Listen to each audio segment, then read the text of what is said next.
Welcome to a first of many character recommendations for Heroes Battlegrounds on Roblox. For today's video, I wanted to take a stab at character recommendations that are more common in the Jiu-Jitsu shenanigans community. I personally love both games a great deal and want to throw my hat into the ring with a character I love from My Hero Academia, Overhaul.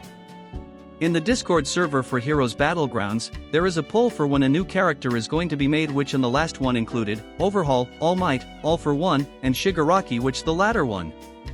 Now granted, second place went to All Might, but Overhaul got third, which means who knows, maybe it could be the next character with wishful thinking. A little context for those unaware of Overhaul's quirk: it's called Overhaul.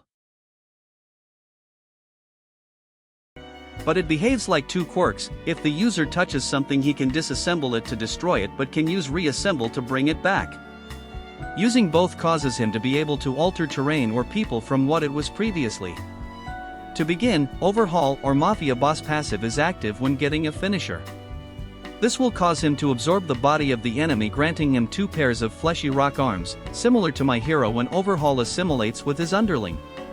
This will only affect the range of M1s, but now the next move that will be performed will be supercharged. Base move set.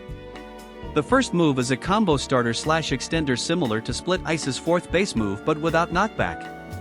If the passive is active, the move will instead hit all around the front of the user in a bigger area. Both variants will be blockable and able to hit ragdolled enemies. The second move will cause the user to call one of his underlings and shoot a quirk-destroying bullet, aiming using the cursor, but once the round is fired, its trajectory cannot be changed. If an enemy is hit, they will stagger and have their abilities locked for 6 seconds. Will be blockable, although it doesn't make sense. If passive is active, it will summon a column from underneath the user's feet. Anyone caught inside it will be knocked up and attacked, but if no one is caught, you disassemble the column in a way to rain down debris on nearby enemies. This variant will be unblockable for those hit by the column, but the debris will be blockable. The column can hit ragdolled players. The third move is a grab with a small dash that, if successful, will slam the enemy to the ground, stomp on them a few times, then throw them while using disassembly. Will be blockable. If passive is active, the leap will be further and the user will slam the enemy repeatedly, and use all 4 arms using disassembly at the same time to knock them back. This variant will be unblockable.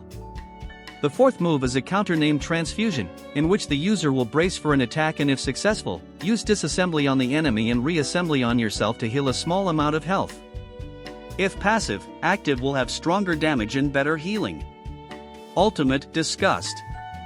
Overwhelmed by disgust and frustration, you call all of your henchmen to help you out. That's when you grab one of them, disassemble them, and have your passive active until your ultimate runs out. Although your passive will slightly change so that every time you perform a finisher on someone, you will gain some of the flesh of the opponent, which will circle around you for a max of 3. If you are to obtain 3 stacks, you will transform into your monstrous form. The first ultimate move will have the user disassemble the ground and reassemble it with spikes. This move will cover 270 degrees in front of the user. Can hit ragdolled players and be blocked. Second move will make the user form a mouth in one of the hands and shooting a beam of psychological torture, causing the enemies caught to stagger and remain stunned for a few seconds, similar to Blood Curdle with Hero Slayer. Unblockable. The third move will cause you to move aside and call a henchman who will deal a flurry of blows, and if it manages to hit someone, will cause the user to summon a spike on the enemy, launching them. Blockable on flurry of blows, then the second part of the move won't happen unless another player who isn't blocking gets caught, but if the spike is called, it will be unblockable. The fourth move is a ranged attack where you summon long spikes forward, which can only hit one person, causing you both to be locked in an animation where you uproot the enemy with a column, throwing them in the air and barraging them with long spikes. Unblockable. Monster Form. Monster Form will be a new move set, but you will be locked in place and be a sort of mini-boss for a short time until the ultimate bar runs out. The first move will be a barrage of spikes on the ground all around the user, basically a circle.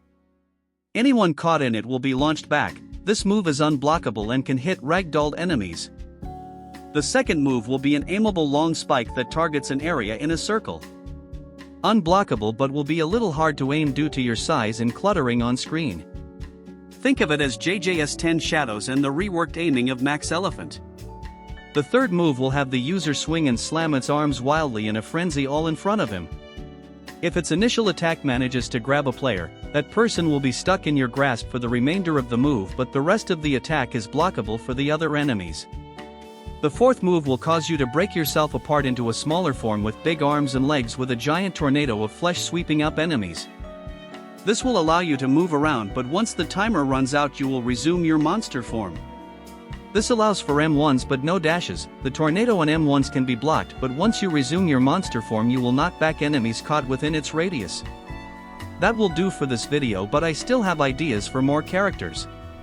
If you wish to see certain characters let me know, but if not I have planned ideas for Azure Flame mastery moves in 9 from the second My Hero Academia movie.